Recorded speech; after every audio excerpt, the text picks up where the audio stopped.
et on l'informe que la société va très mal et que les employés ont décidé de ne plus travailler s'ils ne reçoivent pas leur salaire des 2 derniers mois.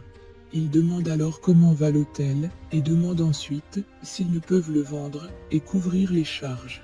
On lui fait comprendre que cela n'est pas possible, car le véritable problème n'est pas la société, mais le problème vient du fait que la société tout entière est en faillite. Alors, il les demande de retourner à leur travail et les promet qu'il va s'occuper de ça très vite. Une fois tout le monde parti, Sinan vient le voir. Il lui demande ce qui se passe et dit qu'ils ont tous un visage abattu. Gokhan lui demande s'il avait pris tous les paramètres en considération lorsqu'il a planifié sa vengeance, et celui-ci dit qu'il ne voulait que son expansion. Alors, Gokhan se met à rire au éclat, et Sinan lui dit qu'il s'en va à la comptabilité. Gokhan lui demande de partir, et dit qu'il n'y a plus d'argent, et que tout est fini. De l'autre côté, Yazin rencontre Azim dans la rue, et se met à discuter. Yazin lui demande s'il cherche sa fille, et celui-ci lui répond de quitter de son chemin. Yazin lui dit que sa fille est folle, et dit qu'elle est une menace pour son fils, ainsi que pour Es, et dit ensuite qu'il ne peut pas la protéger éternellement dans son château. Azim lui demande de se tenir loin de ses filles, et dit que c'est à cause de lui que sa fille est devenue ainsi. Il dit qu'il la traitait mal, et a fini par augmenter sa colère. Yazin dit qu'il a peut-être fait tout cela, et lui demande où il se trouvait en tant que père de cette fille. Azim lui dit qu'il est coupable d'avoir été faible, et d'avoir fermé les yeux sur certains agissements de sa fille par amour pour elle. De l'autre côté, Selim est devant la grille de leur maison, et sort une arme de sa poche. Puis, elle dit en elle-même que c'est sa dernière nuit en vie, car c'est un petit diable.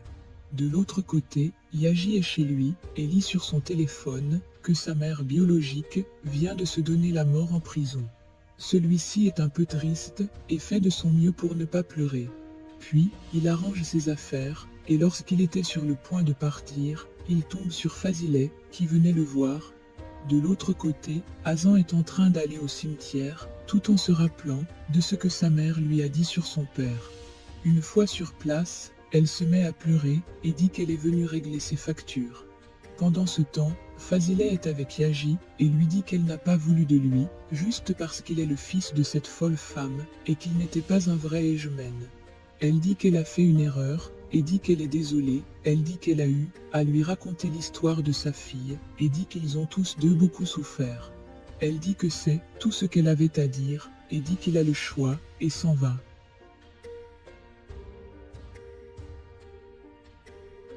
De l'autre côté, Sinan vient voir Nil et lui dit qu'ils ont quelque chose à fêter. Elle demande ce qu'ils peuvent bien avoir à fêter, les problèmes de sa famille ou le fait qu'il n'a plus personne. Elle dit qu'elle a attendu longtemps qu'il vienne vers elle et il ne l'a pas fait et dit qu'il le fait à présent parce qu'il n'a personne. Il dit qu'il est là à présent et demande si elle compte le mettre à la porte. Elle répond qu'elle n'a plus besoin de lui à présent et le demande de partir et celui-ci s'en va. De l'autre côté, Yasmine sort de chez elle et va voir Kudret. Celui-ci lui dit qu'il avait demandé de venir avec 10 millions ainsi que sa fille. Elle dit qu'il doit se contenter de ce qu'il y a dans le sac et dit qu'ils sont ruinés. Alors, Kudret se met en colère et se met à la brutaliser lorsque Gokhan, qui suivait sa femme en cachette, vient à son secours et lui demande de la laisser tranquille. Gokhan lui demande qui il est et Kudret lui dit de le demander à Yasmine et surtout de lui demander qui elle est en réalité. Il finit par révéler à Gokhan que sa femme Yasmine est Semil, la mère de son enfant. Yasmine dit à Gokhan qu'elle est désolée et celui-ci est sous le choc. De l'autre côté, Es est avec sa mère et lui demande où se trouve sa sœur et lui dit qu'elle devrait choisir leur prochaine destination ensemble. Sa mère lui dit qu'elle est toujours là et dit qu'elle est avec son père au cimetière.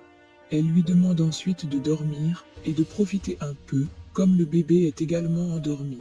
Pendant ce temps, Selim est à l'extérieur et dit que le temps est enfin venu et se dirige vers la maison. Pendant ce temps, Gokhan dit à Yasmine qu'elle a pris l'argent de nourriture pendant toutes ces années, pourtant c'était Kudret le père de son enfant. Elle le demande de partir et celui-ci dit qu'il est temps qu'il fasse connaissance avec son nouvel ami. Kudret lui dit qu'il est désolé, mais n'a pas de temps pour cela, et sort une arme. Au moment de tirer, Yasmine se place devant Gökhan et prend la balle à sa place.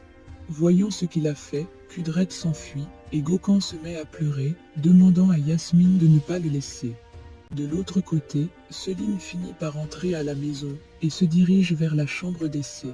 Une fois celle-ci sortie, elle profite pour entrer dans sa chambre et l'attendre à l'intérieur.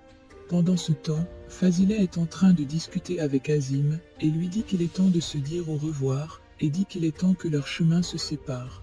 Il lui dit que si elle veut de l'argent, il lui a déjà expliqué les conditions financières de sa compagnie.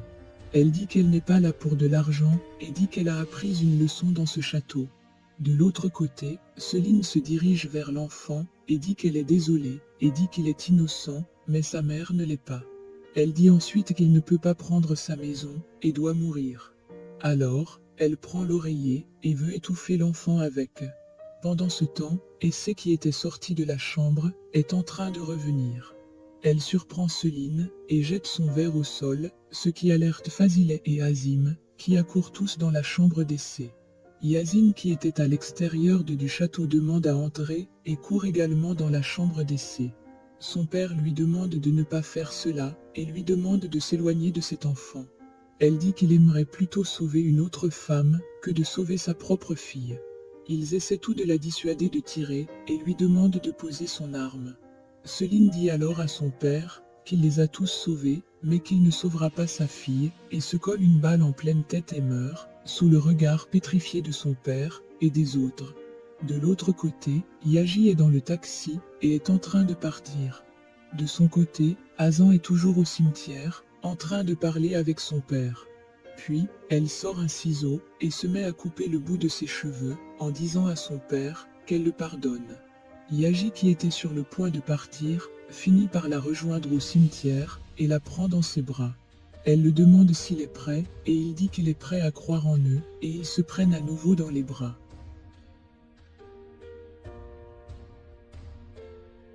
Un an plus tard, Nil va à la tombe de Selin pour y déposer des fleurs. De l'autre côté, Gökhan arrive dans son bureau et lit dans le journal la mort de Kudret en prison, dans une bagarre. Puis sa fille vient le voir, et Yasmine aussi, et il est très heureux, avec sa famille, car celle qui avait pris une balle est maintenant enceinte de leur enfant. De l'autre côté, Essay vient voir Azim accompagné de son fils, dans une maison de retraite, qui a fait une attaque cérébrale, après la mort de sa fille. Une fois la visite terminée, elle laisse son fils à Yazin, qui lui propose de sortir dîner en famille. Elle répond qu'ils le feront un jour peut-être, et s'en va à l'école. De son côté, Sinan est sur un bateau tout seul comme un clochard. Il lit le journal et se rend compte que Nil vient de se marier à un jeune entrepreneur et est très triste et au bord des larmes. Puis, Yaji vient le voir et le sort de ce bateau crasseux et le prend dans ses bras. De son côté, Hazan arrive devant la porte de sa mère, accompagné de Yaji, et se rend compte qu'elle n'est pas là. Ils disent qu'ils reviennent d'Amérique et veulent faire une surprise à sa mère et se demandent où elle a pu bien aller. De son côté, Fazileh est sur le téléphérique qu'elle avait pour habitude de prendre avec ses enfants et se dit en elle-même qu'elle est une survivante et combien elle a gagné en expérience toutes ces années.